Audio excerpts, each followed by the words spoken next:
stepping out in faith, destination unknown, that's me in the little car. Last year, if you would have said, Maggie, you're going to be talking at the conference, I would have been like, I got nothing to share. I said, I don't think so. And actually, I was at your first conference at the Higher Education Center, and I was helping set up, and I felt the Lord say to me, you're going to be speaking at one of these conferences someday, and I said, no, I'm not. I mean, that's just kind of the conversations, you have occasionally. And I'm going to take you back, next slide, a year ago, because I think you need to know kind of where I was to where I think the Lord is calling me to. And I'm going to kind of give you some points that I think the Lord wants you to hear so that he could use you too in mighty ways. So you didn't go through that big old long, Maggie, what do you do? Because when people ask me in the past, well, Maggie, what do you do? I'd be like, well, I'm a registered nurse. I've been a nurse for 20 years. I work for the Department of Homeland Security. But I still don't know what I want to be when I grow up. Like, I always felt the Lord is calling me to something bigger. And I'm like, I don't know what that is. So in a void, and I don't know about women, right? Some of us are control freaks. Control freaks, raise your hand. Thank you. I'm not alone. I have an Excel spreadsheet of what my life was going to be like. Like, I got my dog's days numbered. Like, look, she's on here, be like, honey, you got till 2025. That's where you're going to be. And so that was my life. If you would have asked me, Maggie, what are you doing next year? I'd be like, well, I could tell you. What month would you like? I'm a planner. So one day I'm listening to the radio, and I'm in the car, and I'm driving, and I'm hearing some pastor speak, and it's about the talents, and I kind of start getting a little uncomfortable. And I don't know, for brevity, I'm just going to kind of summarize. There's one parable in Matthew 25, 19, 30, and there's another one in Luke 19, 11, and 27, and the pastor was talking about the one in Luke. And he talks about like a businessman coming and going to his workers, and he gives 1 coin to 10, and he goes, go and do some business, and I'll be back.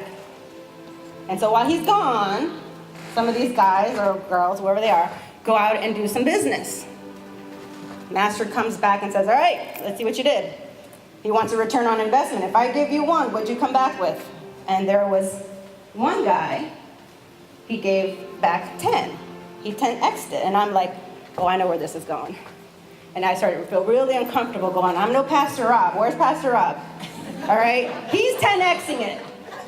And I was like, I'm not doing that. And I'm like, okay, how about the 5x guy? He came back with his 1 coin and he 5 times it. And I'm like, oh, I don't think I'm doing it. I go to work and I'm working for the Department of Homeland Security and I'm doing good things, but I don't think I'm 5x'ing it. And I'll wake up in the mornings and I'll say, Lord, is there someone you want me to talk to? Share Jesus. I kind of do those share Jesus things. And then the last servant comes back and says, I dug a hole, put it in the ground, didn't do anything with it because I knew you were a hard master. And so I just wanted to make sure that I kept the safe for you. And that's where I started feeling uneasy, going, well, my retirement plan, when I'm done, Lord, and I've retired, then I can do your 10X plan. That was my idea, right? Because then you've got a safety net. I've got a retirement plan. That was in my head, right? So I start feeling uneasy, going, all right, Lord, if you're calling me to 10X it, I don't know what that looks like. And it's a little scary to think about that. Because in my head, when I retire, then I've got some freedom to do more. So, next slide, please. So, about a month or so later, my daughter, who's addicted to Pinterest, anybody know who Pinterest is? Yeah, right? And she's like, Mommy, I want to make some soap. I'm like, yeah, okay, we'll make some soap. So she makes some soap, and she's like, I want to make you some soap. So I use it, and I'm like, ooh, this is nice soap. Let's get you some better quality ingredients, and let's make some soaps for your teachers. And we start spending time together, and we're having a great time. And I'm just really enjoying that mother-daughter time. And then we start posting stuff on Facebook. Facebook, everybody, Facebook? Yeah, we got some Facebook people. So I had coworkers come up to me, and they're like, hey, I saw some soap that you were making with your daughter. Could I buy some? I'm like, cha-ching, what? You want to buy some soap? And then the Lord says, you're 10Xing it. And I'm like, I don't think I can do that. I don't know anything about business. What do I know about business? And the Lord starts to give me this vision of what I could do with the business. And it was like, no. you don't need the money. I get it. I don't need the money. The Lord has blessed me with a great career. And I'm like, it's not about the money. It's about what you can do with the money that you raise. You can build churches. You can build schools. You can build clinics in third world countries. You can do so much more that I'm going to empower you to do. And I'm freaking out. Because I'm like, that sounds like a good deal. But then that means I give up my retirement plan. Because I'm like, that doesn't make sense to me. What if I step out and it doesn't work? What if it's a total failure? So I just said, all right, we're stepping out. We're going to do this. And within a few weeks, that same month, I got an LLC. And then like a month later, I saw Jennifer at church, and I'm like, I got to speak at your conference. And she's like, great, what are you going to talk about? I'm like, I don't know.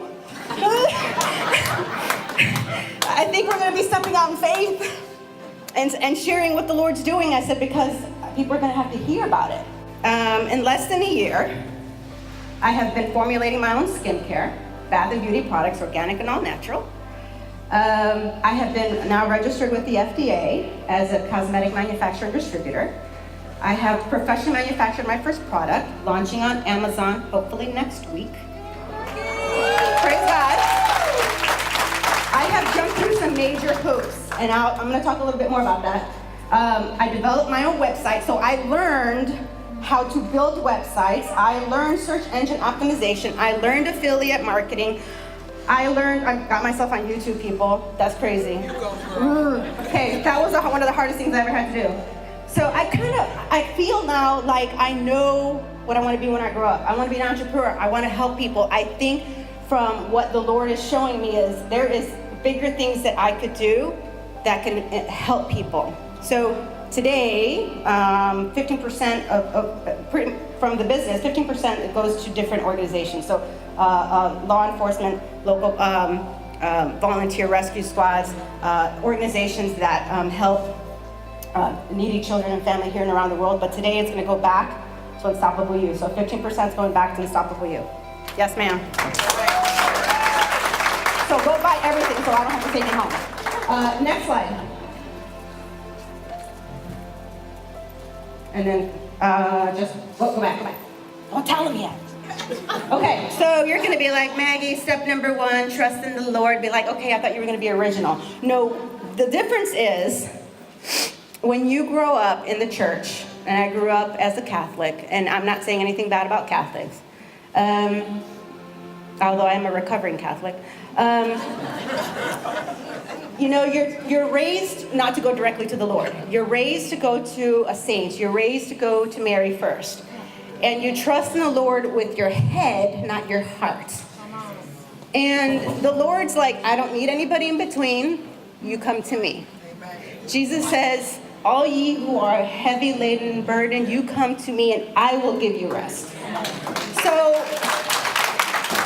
when I was little, I had a bad experience with a priest. He yelled at me because I didn't start the, please forgive me, it's been so long since I confession, blah, blah, blah. He yelled at me and I came home and I was upset. And I told my mom, I said, Mom, if I pray to God, does God hear me? And she says, oh yeah. That's all I needed then was to just go straight to the Lord. But, next slide, you struggle with, well, what does the Lord want? Well, he wants your obedience, not because he's a joy killer, but because he wants what's good for you. And he's already told us in his word what he wants us to do. Don't lie, don't cheat on your taxes. If you're struggling with all that, the Lord wants you to get past that. That's like ground zero, that's baseline. You don't get to go up beyond until you get the basics, okay? I struggled with being baptized for 10 years. When I understood that being born again is a spiritual awakening, you can't do that as a baby. I was baptized as a baby, so I kept saying, well, I'm baptized, I checked that box. No, you didn't. Because when the Lord opened my eyes to my sinfulness and I needed Jesus, he's like, you are born again, get baptized. And I struggled with that. And I was like, okay, I'm just going to do it. Just check the box, do it. The obedience part is to the point of willingness to look silly, right? To look foolish to the world. Because people are going to be like, Jesus, you believe in all that? That's old stuff.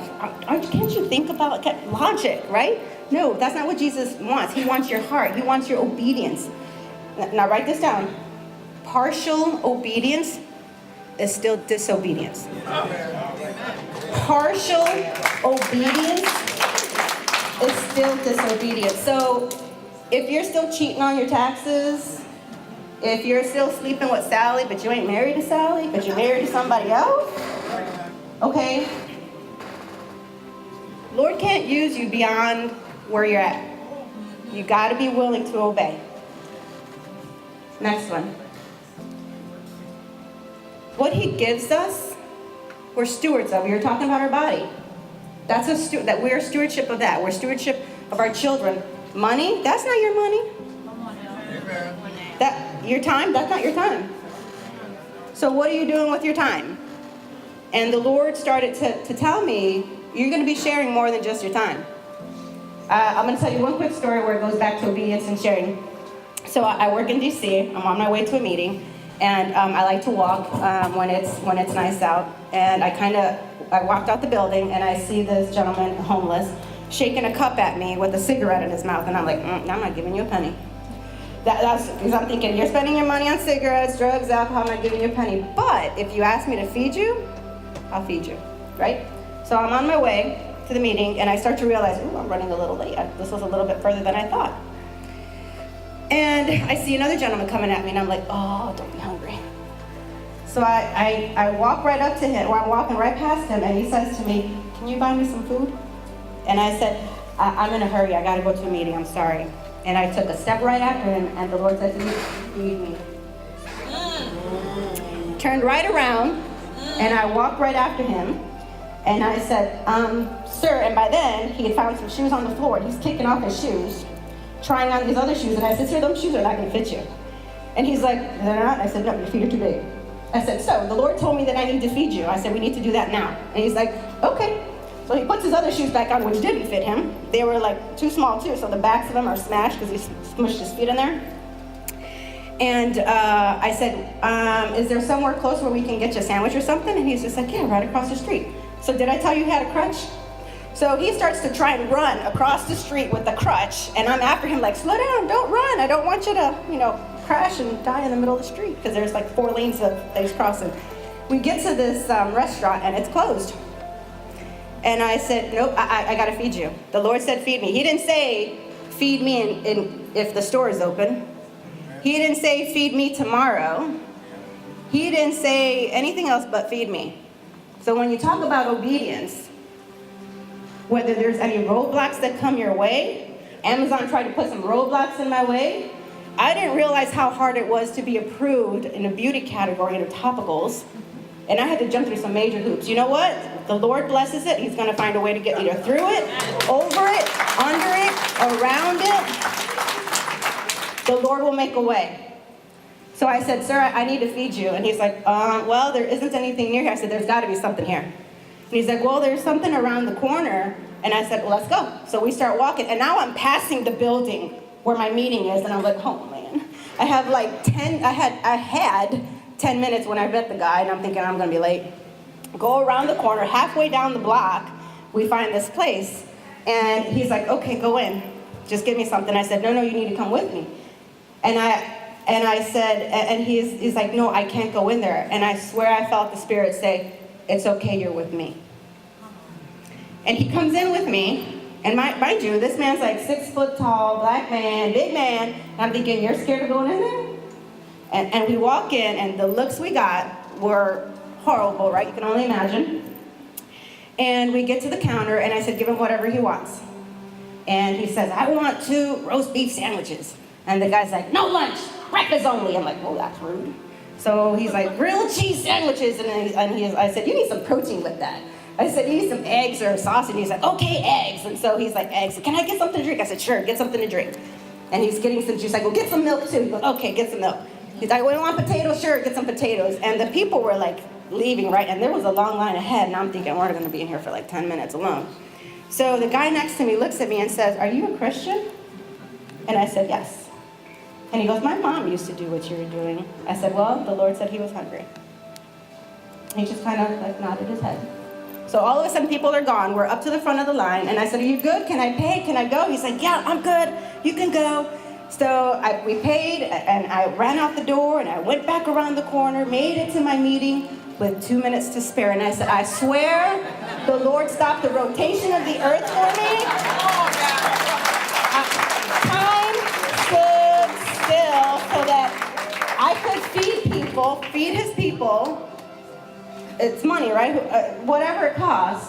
But he wanted to show me that he could work through me, and I could still get done what I needed to get done, right?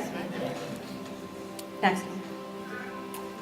So, you want to do big things for God? You need to ask him, Lord, do I trust you? Am I trusting you enough? You need to ask. He says you have not because you ask not, or you ask for the wrong things. Right? You need to ask, Lord, am I fully obeying you? Is there something better where I could obey you better? Because I can tell you, we are blind to our sin. And do you have a brother or sister that you could go to and say, hey, is there an area in my life where I'm not really obeying the Lord? Have you been baptized? And if you call yourself a born-again Christian, have you taken that step of obedience? You want to be someone to 10x it? Ask the Lord. He'll show you. Careful what you ask for, though, because you might have to give up your retirement plan. Last thing. You give the glory to God. I don't feel like I'm the one doing this, although, right, I'm learning how to do search engine optimization. I'm building a website and all that stuff. I'm doing that, but only because I feel that the Lord is empowering me. He's showing me what I need to do and how to do it. And I know that the Lord's going to bring people alongside that I need to accomplish whatever it is he has me do. Last slide. Isaiah 41:13. For I, the Lord your God, hold your right hand. It is I who say to you, fear not. I am the one who helps you. Thank you.